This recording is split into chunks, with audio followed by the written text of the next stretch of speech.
Salut les amis. Franchement les gars, le Portugal, pouah. Parce que là les gars, c'est la plus grosse perf du mondial, parce qu'en plus de ça, c'est phase d'élimination directe, la Suisse. Moi perso, je m'attendais à un match casse-pipe du Portugal. J'avais dit Portugal, mais je voyais un match qui plus serré, qui joue un ou deux buts max, tu vois. Sincèrement, ils les ont déglingués, c'était impressionnant. Parce que la Suisse, on sait qu'ils ont l'habitude de jouer les phases finales et tout. C'est toujours chiant à jouer. Et franchement, c'est... Moi, ils m'ont bluffé, hein, ils m'ont impressionné. Hein. Sous-estimé le Portugal, mon petit Bruce? Non, Lucas, c'est juste que je suis pas tout le temps sur le truc. C'est comme tout le monde. Le Portugal, très souvent, gros effectif. Et je l'ai dit avant la Coupe du Monde, c'était peut-être pour moi le plus gros effectif sur le papier. Mais t'es souvent très déçu quand tu vois le Portugal jouer, c'est un fait. Là, c'est vrai que ce soir, ils ont été ultra impressionnants, c'est tout. Là, ce soir, ils ont super bien joué, ils ont déroulé, rien à dire, tu vois. Quand on sait qu'ils ont l'effectif, mais c'est un peu comme l'équipe de France où des fois on est déçu. C'est la même chose pour le Portugal. Là, le truc, c'est que là, pour le coup, il n'y a rien à dire. Ils ont joué quand même un adversaire qui est pas simple et ils ont déroulé, donc c'est très fort. Là, ils envoient un petit avertissement, sincèrement. En plus, il y avait le truc, les gars, autour de Cristiano Ronaldo où tu te disais ça peut être casse-pipe. Parce qu'imaginez, ça se passait pas très bien ce soir pour le Portugal. Bah, ça aurait été compliqué. Ça aurait beaucoup gueulé, tu vois. Ça aurait beaucoup gueulé et tout. Et au final, bon, bah. Après, peut-être qu'avec Cristiano, ils auraient gagné 6-1. Mais le truc, c'est que Ramos, il a été extraordinaire. Enfin, il a fait un match de malade. C'est quoi, il met 3 pions et il fait aussi une passe D, non? C'est lui qui fait la passe D. Pour Guerrero, c'est lui qui fait la passe D, je crois. Qu'il le décale. Je crois qu'il met 3 buts, une passe D. 2 passes D, 2 passes D. Moi, je suis resté sur 3 buts, une passe D. Ouais, 2 passes D, ok. Après, lui, il a de la qualité, on le connaît un peu. Hein. Non, une passe D, une passe. Je sais pas, il y en a, ils disent 2. Moi, je me rappelle de la passe sur Guerrero. Non, mais c'est fort. Hein. Et puis, les gars, Dalot aussi, en vrai, fallait surfer sur ça. Il est très en forme. Et bah, c'est lui qui fait la passe pour Ramos en début de deuxième mi-temps. Pareil, lui, tu le sens, il est très bien. Honnêtement, bon, la défense et tout, voilà. Pep et Diaz, on sait que laisse tomber. Pep, les gars, bon, Diaz, on le présente plus. Fait quelques temps qu'il fait partie des tout meilleurs décès au monde, pas de souci. Mais Pep, les gars, faire ce qu'il fait encore à cet âge-là, franchement, c'est un truc de malade mental, Pep. Moi, j'ai beaucoup de respect pour ce mec-là. Bon, c'est un des meilleurs défenseurs de cette génération de loin. Il a ce côté agressif par moment où il pétait les plombs. Mais au-delà de ça, c'est un super défenseur, quoi. C'est un dalleux et un super défenseur. Ouais, il a 39 piges, c'est n'importe quoi. Joao Félix aussi bien. Bon, Bernardo, après tout le monde, de toute façon, là, c'était un match. Ils étaient... C'est ce que j'ai tweeté, c'est que pareil, dans l'utilisation du ballon, c'était très fort. Tu le voyais dès le début du match. Enfin, ils ont eu sur les 5-10 premières minutes où la Suisse faisait un début de match intéressant. C'est pour ça que tu te disais, ah, bon, ça va être comme prévu, un match pas simple pour le Portugal. Après, Ramos, il te met sa mine, bam, et après, ça déroule, quoi. Et après, ça déroule, il y a Pep qui met sa tête et tout, et après, c'est fini de tôt, quoi. Et après, il s'amusait balle au pied, trop technique... Enfin, trop complet, quoi. Mais ils sont capables de faire un match de merde contre le Maroc. Bah après, Axix, c'est chaque match a sa propre vérité. Ce soir, ils ont fait un grand match. Il y a eu la manière, il y a tout eu, les gars. C'est pas tous les jours que tu mets 600 en Coupe du Monde. Il y a encore moins à la Suisse, tu vois, qui est pas simple à jouer. Donc tranquille, les gars. Maintenant, on verra. Le Maroc, on sait que défensivement, ça peut être costaud. Les Espagnols savent de quoi on parle. Après, le truc, c'est qu'ils ont plus d'armes offensivement. Ils peuvent marquer de différentes manières, les Portugais, tu vois. Sur les coups de pied arrêtés, de la tête, etc. Tu sais, ils sont plus forts offensivement. Du coup, est-ce que le Maroc, en jouant comme ils ont joué, comme face à l'Espagne, ça peut tenir? Je sais pas, tu vois, parce que là, pour le coup, je pense que les Portugais, offensivement, c'est beaucoup plus fort, tu vois. À la place de Santos et tout, les gars, qu'est-ce que vous faites au prochain match? Vous mettez Ramos sur le banc ou vous remettez Cristiano? Je vous pose la question, les gars, sans arrière-pensée, sans rien, je vous pose la question. Ouais, le truc, c'est est-ce que tu surfes là-dessus? Le truc, les gars, moi encore une fois, vous me connaissez, vous allez dire anti-CR7, alors que les vrais, ceux qui me suivent tout le temps, savent que j'ai du respect pour CR7 et que je l'aime beaucoup, sur le fond, et vous le savez très bien. Le truc, c'est que les gars, la question se pose réellement, et moi, je vous l'avais dit avant la Coupe du Monde. Je vous avais dit, est-ce que le Portugal aujourd'hui serait pas meilleur sans Cristiano? Moi, je souhaite qu'il soit meilleur avec lui, mais pour moi, la question, elle a le mérite de se poser dans le sens où il a très peu joué ces derniers temps, que c'est plus forcément...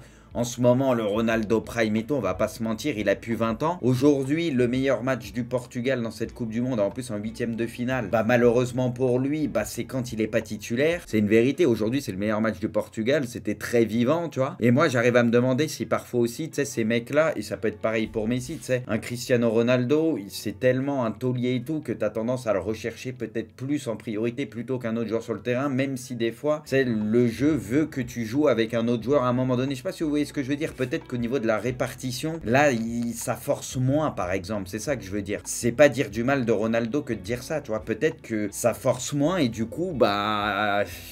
les autres croquent plus et c'est peut-être un peu plus imprévisible, quoi, je sais pas. Je dis pas que Cristiano peut pas servir dans cette Coupe du Monde, et peut-être qu'il va être titulaire au prochain match et faire un gros match et machin. Moi, je pense qu'il va faire quelque chose, Cristiano. Je sais pas, peut-être il sera remplaçant au prochain match, j'en sais rien, ils passeront. Mais quelque chose me dit qu'il est capable de mettre un but, un truc décisif, que ce soit en tant que titulaire ou sorti de banc. C'est un but qui va compter de ouf pour le Portugal. Moi, franchement, j'y crois. Donc, pour moi, il a un rôle à jouer. Mais peut-être que les gars, bah, son rôle, ça peut être aussi en tant que joker de luxe, si jamais bah, il n'est pas titulaire, tu vois. C'est une possibilité, les gars. Bon, tir au but, les gars, vous en avez pensé quoi? Bon, on en a parlé un peu dans le jeu tout à l'heure, les gars, comme d'hab. Pire match des huitièmes. Bah, c'était pas le plus beau match, on va pas se mentir, hein, oui. C'était pas un match ouvert, quoi. Après, le Maroc, les gars, ils avaient pas le choix. Après, c'est ce que j'ai dit tout à l'heure aussi dans hors-jeu, les gars. Parce que moi, ce qui me fait rire, c'est qu'il y en a sur les réseaux, ils disent ouais, l'Espagne, il y en a plein, les gars, je comprends pas. Mais les mecs, ils sont honteux, ceux qui disent ça. Genre en mode Espagne, pire équipe, ça se crée pas une occasion, c'est stérile. Oui, mais les gars, tu peux parler du Maroc qui était à 50 derrière tout le match. Non, mais les gars, si on va au bout des choses, pour moi, c'était la seule chance du Maroc de gagner, c'était de très bien défendre. Ils l'ont fait tout le match. Mais soyons honnêtes, si tu critiques l'Espagne, tu peux critiquer le Maroc aussi, qui était à 50 derrière tout le match. Soyons honnêtes, tu vois. C'est trop facile de dire quand il y a des équipes qui partent the bus, oh c'est n'importe quoi et tout, et voilà, faut que ça s'applique à tout le monde. Non mais c'est la vérité. Et après c'était leur seule chance de gagner le match, ils l'ont bien fait, ils ont bien défendu tout le match. Des fois c'est pas si simple que ça, même si t'es à beaucoup derrière, c'est pas si simple que ça, fallait le faire tout le match, ils ont su bien le faire. Ils n'ont pas le même effectif, oui, mais quand ça dit sur d'autres équipes qui pareil, qui sont pas forcément une énorme nation de football, où ça dit, oh ça part the bus ou machin, comme l'Australie contre l'Argentine, tu vois, on va pas se mentir, c'était pas the bus. Donc du coup, bah voilà, ils les ont eu mentalement à l'usure. Au moins, ils ont été solides. Amrabat, extraordinaire. C'est pour moi le meilleur joueur du match. J'ai bien aimé Bouffal. C'était l'un des rares qui, au niveau créatif et tout, balle au pied, faisait des diffs. Llorente, il a pris cher 2-3 fois. Voilà. Après, bon, la défense, de toute façon, c'était collectivement. Ils ont été solidaires. Il fallait faire les efforts tout le match parce que Sanko, au bout d'un moment, t'aurais pu te faire punir. Donc, ils ont su le faire, le Maroc, et tenir. Moi, j'ai pas compris côté Espagne pourquoi Luis Enrique, il mettait pas titulaire Morata. Même plus tôt. Bon, il rentre assez tôt en début de deuxième. Mais moi, je comprends pas ce que tu t'attendais à un match comme ça où t'avais la possession et tout. Je comprends pas ton seul neuf entre guillemets qui t'apporte de la taille, c'est Morata. Je comprends pas pourquoi il était pas titulaire, mais bon, c'est comme ça. J'ai pas compris aussi pourquoi Gavi il est sorti alors que c'était l'un des meilleurs, je trouvais. L'un des rares à faire des diffs au milieu de terrain un petit peu, etc.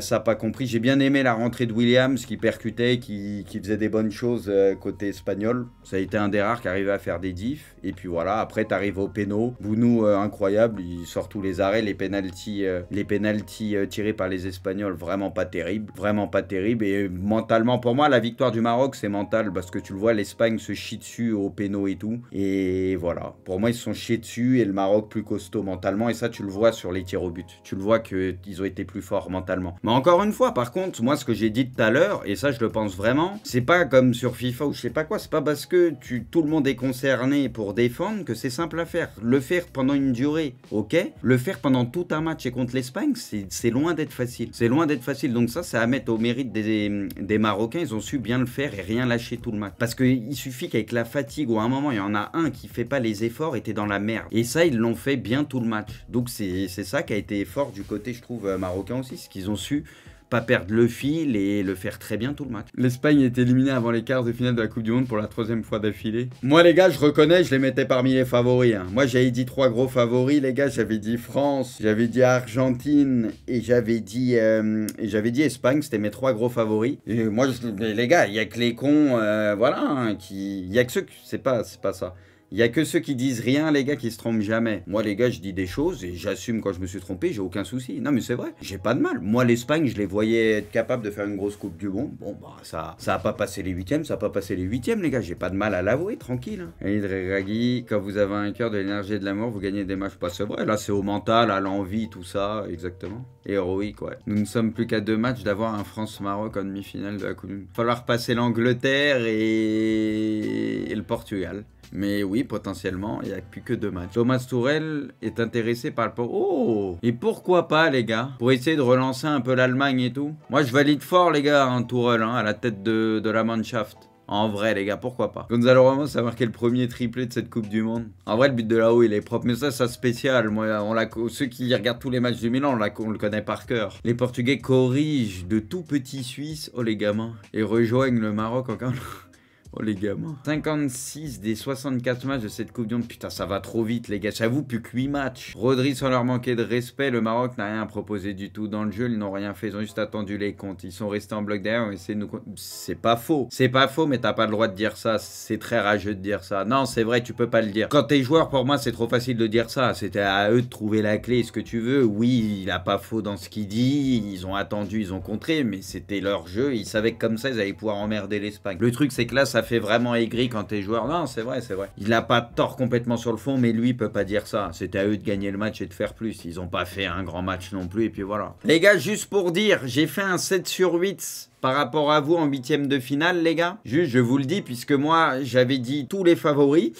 J'avais dit qu'il y aurait une surprise, je l'avais senti qu'il y aurait une surprise, j'ai dit peut-être 2, mais grand max, tu vois, j'en voyais peut-être une. Bon, au final, ça a été le Maroc. Du coup, j'ai fait 7 sur 8. Vous, les gars, vous avez fait 6 sur 8. Vous avez trouvé le Maroc, mais vous aviez dit Sénégal qui gagne contre l'Angleterre, et vous aviez dit Japon contre la Croatie. Du coup, je vous ai tabassé, les gars, voilà. Vous aviez gagné les poules d'1 point, et là, j'ai gagné les 8e de finale. Un partout, les gars, statu quo. Maintenant, on va voir sur l'écart. Alors, vous êtes en train de voter, les gars, entre... Ah, vous êtes sur argent. Putain, mais... Ah ouais, mais... Putain. Ouais, franchement, les gars, il y a déjà 2 matchs que j'ai pas envie de pronostiquer là en quart de finale. Ah ouais, mais ça, j'avais oublié, les gars. Du coup, vous avez voté Argentine à 60%. Ok, vous voyez l'Argentine favori. Moi, les gars, je vous avais dit en 8e de finale que si on avait les quarts de finale, voilà, avec tous les favoris, bon, c'est pas le cas puisque le Maroc est passé, mais si tous les favoris passaient, ça a été le cas notamment là pour 3 affiches, que ça serait quasi du 50-50 partout, sauf le Brésil-Croatie, où là, pour le coup, on est obligé de voir une tendance Brésil. Le truc, c'est qu'Argentine-Pays-Bas, les gars, je vous le dis, je suis sur du 50-50, les gars. Vous avez voté qui, les gars? Vas-y, je vous suis, les gars. Peu importe ce que vous mettez, je vous suis. La vérité, je veux pas que ça vienne de moi, je choisis pas, moi. Pour moi, c'est du 50-50. Et vu que je suis obligé de choisir quelqu'un, je choisis vous. Vas-y, les gars, si vous dites Pays-Bas pour moi, dites Pays-Bas, je m'en bats les couilles. En vrai, les gars, sans troll, on va éteindre les caméras, les gars. Sans troll, les gars, je suis vraiment à 50-50. Je rigole zéro, les gars. Je sais pas quoi dire. Moi, j'ai du mal à... Je sais pas, pour moi, il peut tout se passer, j'en sais rien. Vous savez quoi, les gars? J'ai le droit, les gars, de dire 50-50 sur ce match-là. Et le seul moyen que je gagne le pari, les gars, c'est que ça aille aux prolongations. Eh, vas-y, les gars, je suis sur du 50-50. Mais vu que vous me cassez les couilles, vas-y, je vais dire, les gars, je vais dire 51,1% à 49,9% pour l'Argentine, pour la bonne et simple raison qu'il y a Messi, c'est tout terminé. Comme ça, vous me cassez pas les couilles. Voilà. Ça, vous allez me dire, oh, voilà, j'ai pas dit 50... Pour moi, dans mon esprit, je me connais, je le sais, je suis vraiment sur du 50-50. Mais vu que vous voulez absolument que je choisisse quelque chose, vous avez compris. Vas-y, deuxième match, les gars. Bon, vous allez voter Brésil. Ça fait du 90-10 pour vous. 90-10, moi, les gars, je mets du... Vas-y, les gars, je mets du 75-25. J'hésitais vers le 70-30, mais vas-y, 75-25. Une chance sur 4 pour la Croatie. Il faut toujours s'en méfier parce qu'eux, ils ont l'habitude de se qualifier à l'arrache et tout. Mais c'est vrai que... J'ai l'impression que la Croatie, c'est un peu moins bien qu'à la dernière Coupe du Monde. Donc voilà, ils m'ont pas impressionné pour le moment, mais on sait que des fois, ils peuvent être dans le dur et s'en sortir. Mais pour moi, il y a quand même une grosse tendance Brésil. Vas-y, 75-25. Oh putain, Angleterre-France, les gars. Vous allez pas être objectif, moi je vais être objectif. Ouais, quand je dis vous allez pas être objectif, c'est normal, vous allez voter France et du coup, ça va faire un pourcentage. Là, on est sur du 65-35. Les gars, alors peut-être vous allez me dire, je suis anti-français, les gars. J'étais pas loin de dire du 50-50, les gars, mais je vois une toute petite tendance. Ça se joue quasi à rien, les gars. Si je dois, les gars, donner une petite tendance, je suis sur du 55-45 Angleterre. Je suis objectif, les gars, je suis objectif. Et pourtant, l'Angleterre, Dieu sait que vous le savez qu'à la base, je les porte pas forcément dans mon cœur, mais si je ferais, je suis obligé d'être objectif. C'est pour ça que le 50-50 Argentine-Pays-Bas, je vous le dis, je suis vraiment sur du 50-50 à la base. Je suis honnête, tu vois, je vous le dis. En fait, les gars, je vous donne mon ressenti. Je vois une toute petite tendance par rapport à l'Angleterre. Pour la bonne et simple raison que défensivement, je pense que Varane va être aligné et je le sens pas à 100% de ses moyens. Notre côté droit, Koundé, ça fait peur. Enfin, le côté droit, peu importe qui on aligne, ça me fait un peu peur. J'ai une crainte dessus. Et je pense que le milieu de terrain anglais peut aussi nous faire mal, entre guillemets. Donc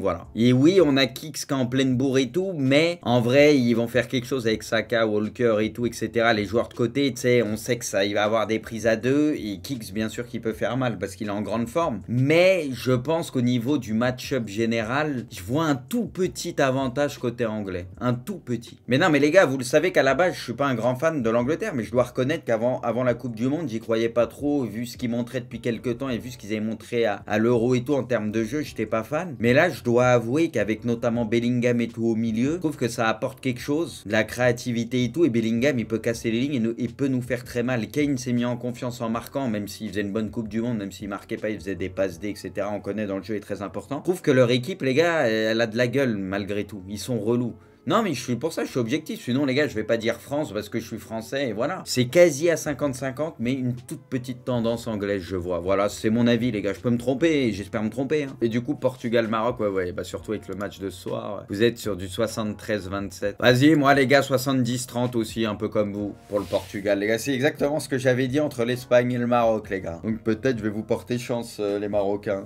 J'avais dit 70-30 Espagne. Là, les gars, je redis la même chose. On va voir parce que le truc, c'est que le Portugal, comme j'ai dit un peu plus tôt, ils peuvent marquer de différentes manières. Ils ont plus d'armes, tu vois, offensivement et tout. Contrairement à l'Espagne, c'est vrai que ils ont fait quand même une sacrée prestation ce soir. Après, il y a la compatibilité aussi côté Maroc. On a vu qu'ils pouvaient être très en place et tout. Donc, faut se méfier, ce sera pas simple. Puis à voir dans quel état ils vont être, parce qu'ils ont plus dû batailler. Tu vois, il y a eu des soucis physiques aussi et tout pendant le match. Donc, à voir si tous, ils vont avoir le temps de récupérer à 100% et d'être au top physiquement contre le Portugal, tu vois, qui eux ont pu un peu plus gérer. Donc, ils n'ont pas fait de prolongation aussi.